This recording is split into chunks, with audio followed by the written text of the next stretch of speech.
గౌరవనీయులు మన తెలంగాణ తొలి ముఖ్యమంత్రి కేసీఆర్ గారు ఇచ్చిన పిలుపు మేరకు రాష్ట్రంలో ఎక్కడెక్కడైతే ఈ రోజు కాంగ్రెస్ పార్టీ యొక్క నిర్లక్ష్య విధానాల వల్ల కాంగ్రెస్ పార్టీ యొక్క పట్టింపు లేనితనం వల్ల ఇవాళ వ్యవసాయదారులకు రైతులకు పట్టదారులు కావచ్చు లేదా కౌలు రైతులు కావచ్చు వాళ్ళు పడుతున్న ఇబ్బందులు గమనించి ఇప్పటికే 15-20 లక్షల ఎకరాల్లో ఎక్కడెక్కడైతే పంటలు ఎండిపోయినాయో ఆ రైతుల్లో భరోసా నింపడానికి ధైర్యాన్ని ఇవ్వడానికి అదేవిధంగా వారికి మేమున్నామని చెప్పడానికే ఈరోజు క్షేత్రస్థాయిలో మా పార్టీ నాయకులు అన్ని నియోజకవర్గాల్లో కూడా రైతుల దగ్గర పోతా ఉన్నారు, పర్యటనలు చేస్తూ ఉన్నారు. అందరినీ కూడా కలిసి వారిలో ఒక భరోసా నింపే ప్రయత్నం చేస్తున్నారు. రైతులు అడగలేదు, మిమ్మల్ని ఎవరు కూడా నిజానికి డిమాండ్ చేయలేదు. మేమే డిసెంబర్ 9 నాడు అధికారంలోకి వస్తున్నాం, ఇప్పటిదాకా లోన్లు తీసుకొని వాళ్ళు కూడా తీసుకోండి, నేను వెంటనే 2 లక్షల రూపాయల రుణమాఫీ చేస్తా అని చెప్పింది రేవంత్ రెడ్డి. మరి ఇప్పుడు 4 నెలలైనా కూడా రుణమాఫీ అనేది కనీసం ప్రస్తావన కూడా లేని పరిస్థితి ఈరోజు రాష్ట్రంలో చూస్తా ఉన్నాం. రుణమాఫీ చేయకపోగా బ్యాంకుల ద్వారా ఇవాళ రైతులకు లీగల్ నోటీసులు ఇచ్చి మీరు కడతారా సస్తారా అని మెడ మీద కత్తిపెట్టినట్టు వ్యవహారం మరొక దిక్కు చూస్తా ఉన్నాం. ఇంకా దుర్మార్గం ఏంటంటే కేసీఆర్ గారు ఆనాడు 7,000 కోట్ల రూపాయలు తాను అధికారం నుంచి ఎలక్షన్లకు ముందు దిగిపోయే ముందు రైతుల కోసం యాసంగి పంట కోసం 7,000 కోట్లు మరి రైతు బంధు కోసం పెట్టిపోతే ఇవాళ ఆ మొత్తాన్ని కూడా ఆ సొమ్మును కూడా రైతులకు ఇవ్వకుండా, రైతులకు ఇప్పటి వరకు రైతు బంధు ఇవ్వకుండా కాంట్రాక్టర్ల ఖజానాలు నింపడానికి కాంట్రాక్టర్లకు పేమెంట్లు చేయడానికి ఒక చిల్లర వ్యవహారానికి కూడా తెరదీసింది ఈ కాంగ్రెస్ ప్రభుత్వం. ఈ అన్నింటికీ మించిన దుర్మార్గం ఏంటంటే ఇవాళ నిజంగా కూడా రైతులను చూస్తే గోస అనిపిస్తున్నది. ఇప్పుడు ఇక్కడ నేను కలిసిన రైతు పేరు పరశురాములు గారు. ఆయన కౌలు రైతు. ఒక 10 ఎకరాలు సారంపల్లి అనే గ్రామంలో తంగలపల్లి మండలంలో కౌలుకు తీసుకున్నారు. కౌలుదారు కాబట్టి పట్టదారుకు మొదలే 60,000 రూపాయలు ఆయన కట్టినాడు. ఇవాళ ఆయన పరిస్థితి ఏంటంటే మొత్తం మేతకు తప్ప ఎందుకు పనికిరాని పరిస్థితి ఈరోజు ఈ పొలం తయారైంది. ఇవాళ నిజంగా కూడా సిరిసిల్ల జిల్లాలో, రాజన్న సిరిసిల్ల జిల్లాలో ఈ పరిస్థితి వచ్చిందంటే ఇది కాలం తెచ్చిన కరువు కాదు, ఇది కాంగ్రెస్ తెచ్చిన కరువు. ఈ మాట నేను స్పష్టంగా ఎందుకంటున్నా అంటే పోయిన సంవత్సరం ఇదే సమయంలో ఆనాడు కాళేశ్వరం నీళ్లతో మరి మేడిగడ్డ నుంచి నీళ్లెత్తిపోసి మిడుమానేరు నింపి, మిడుమానేరు నుంచి అన్నపూర్ణ, ఆ పైకి రంగనాయక సాగర్, అక్కడి నుంచి జిల్లెల చెరువు, ఆడికెళ్లి కింద ఉండే ఈ మొత్తం ఈ గ్రామాలన్నింటిలో కూడా సారంపల్లితో సహా, నేరేళ్లతో సహా, రామచంద్రాపూర్తో సహా, చిన్నలింగాపూర్తో సహా ఈ గ్రామాలన్నిటికీ నీళ్లు ఇచ్చింది ఆనాడు కేసీఆర్ ప్రభుత్వం.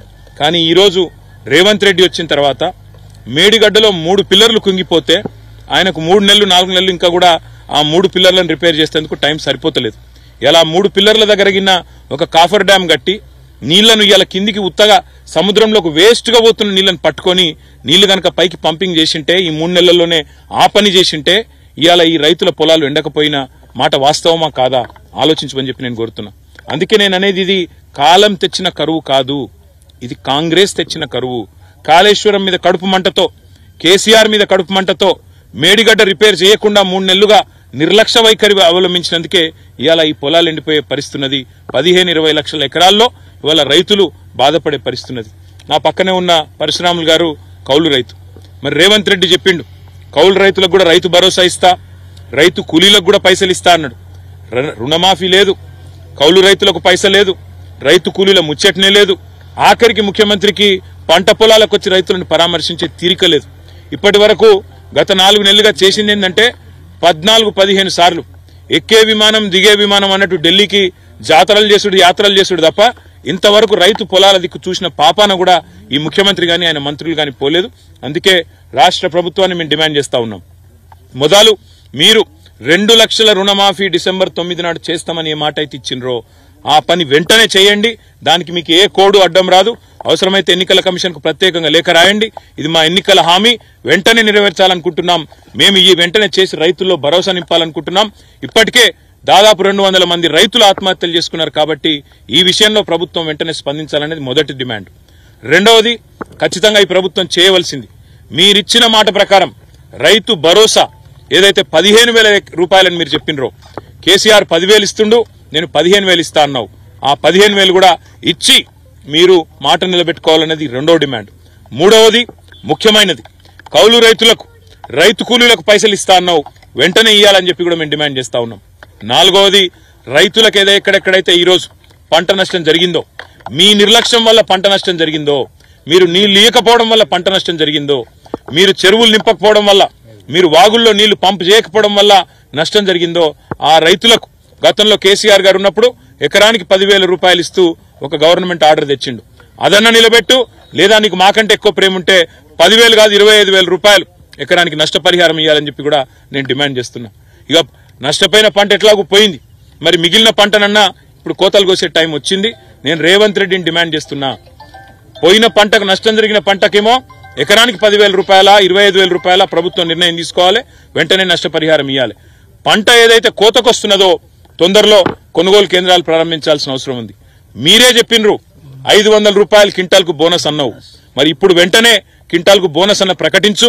ఏ ఎన్నికల కమిషన్కు అవసరమైతే ప్రత్యేకంగా పోయి వాళ్ళకు ఉత్తరం రాసి ప్రత్యేకంగా కలిసి, రైతులు కష్టాల్లో ఉన్నారు కాబట్టి చేయక తప్పడం లేదని చెప్పి వాళ్ళ పర్మిషన్ తీసుకొని వెంటనే మీ చిత్తశుద్ధి చాటుకోవాలని చెప్పి కూడా నేను రాష్ట్ర ప్రభుత్వాన్ని డిమాండ్ చేస్తున్నా.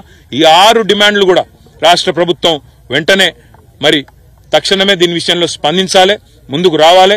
రైతుల మీద ఏమాత్రం ప్రేమ ఉన్నా, ఈ ప్రభుత్వానికి ఏమాత్రం చిత్తశుద్ధి ఉన్నా వెంటనే స్పందించి ముందుకు రావాలని చెప్పి కూడా డిమాండ్ చేస్తూ, మా నాయకులు మొత్తం అన్ని నియోజకవర్గాల్లో తిరుగుతూ ఉన్నారు, రైతులను కలుస్తూ ఉన్నారు. దయచేసి రైతులకు కూడా చేసే విజ్ఞప్తుల్లో ఒకటే, మీరు సరే ఏదో మంచి జరుగుతుందని ఆశించి మళ్ళా కొంత మోసపోయి కాంగ్రెస్ పార్టీని ఓట్లేసి గెలిపించుకున్నారు. అయినప్పటికీ మీ పట్ల ఇవాళ ఆ ప్రభుత్వం పట్టించుకోకపోయినా, మంత్రులు ముఖ్యమంత్రికి తీరిక లేకపోయినా మీ తరపున మేముంటాం, ప్రతి గ్రామానికి వస్తాం. కేసీఆర్ గారు కూడా స్వయంగా బయలుదేరి రాబోతా ఉన్నారు.